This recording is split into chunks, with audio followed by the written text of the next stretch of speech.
Hello everyone, السلام علیکم۔ میں شہباز، آپ دیکھ رہے ہیں شوبی ٹی وی۔ کرونا وائرس نے جہاں دنیا بھر میں لوگوں کے روزگار چھین لیے، وہیں ایک ایسا خوش نصیب شخص بھی ہے جو اس وبا کے دوران شہرت کی بلندیوں پر پہنچ گیا۔ جی ہاں دوستو، ہم بات کر رہے ہیں کھابے لامے کی، جو ایک معمولی سے ملازم تھے اور فیکٹری میں کام کرتے تھے۔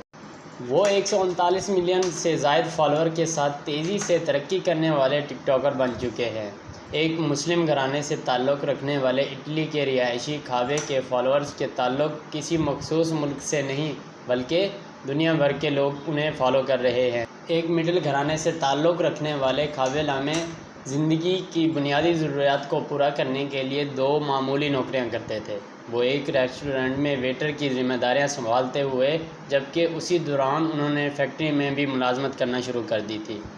22 سالہ کھابے کی ماہانہ آمدن کی بات کی جائے تو وہ دن رات محنت کے بعد بھی صرف $1000 ماہانہ کما پاتے، جو شاید بنیادی ضروریات کو پورا کرنے کے لیے ناکافی تھی۔ عالمی وبا کرونا وائرس کے دوران لاک ڈاؤن کے باعث انہیں اپنی دونوں نوکریوں سے ہاتھ دھونا پڑا۔ ملازمتوں سے فارغ ہونے والے کھابے نے سوشل میڈیا پر انٹری ماری اور وہاں اپنی مزاحیہ ویڈیوز اپلوڈ کرنا شروع کر دی۔ ان کی ویڈیوز بہت ہی سادہ ہوتی، جس میں وہ مشکل کاموں کو مزاحیہ انداز میں آسانی کے ساتھ کرتے دکھائی دیتے تھے۔ ٹک ٹاک پر کھابے کی پہلی ویڈیو کو صرف 2 لوگوں نے دیکھا، جس میں ایک ان کے والد اور دوسرا ان کا پڑوسی تھا۔ انہیں اپنی ویڈیوز پر 1 مہینے میں صرف 9 ویوز ملے، جبکہ وہ اتنی محنت کے بعد بھی صرف 2 سبسکرائبر ہی حاصل کرنے میں کامیاب ہوئے تھے، لیکن انہوں نے اس بات کی بالکل پرواہ نہیں کی اور اپنی محنت کو جاری رکھا۔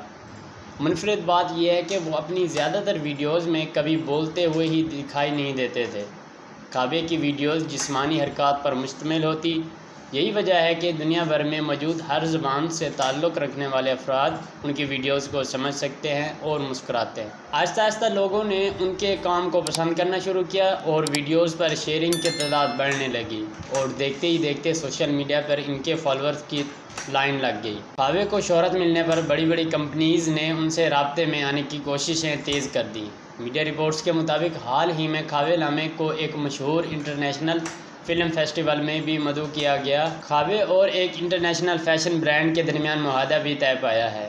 گزشتہ دنوں کھابے ٹک ٹاک پر سرفہرست رہنے والی خاتون ٹک ٹاکر چارلی کو پیچھے چھوڑ کر پہلی پوزیشن پر آ گئے ہیں۔ 2 سال پہلے تک کھابے لامے کو کوئی نہیں جانتا تھا، لیکن آج دنیا کے ہر کونے میں ان کا چرچا ہے۔ اب وہ ایک ایسی شاہانہ زندگی گزار رہے ہیں جو شاید پہلے صرف ان کا خواب تھی۔ دوستو، آج کے لیے اتنے مزید اس طرح کی انٹرسٹنگ ویڈیوز دیکھنے کے لیے ہمارے چینل کو سبسکرائب کر دیں۔ Thanks for watching.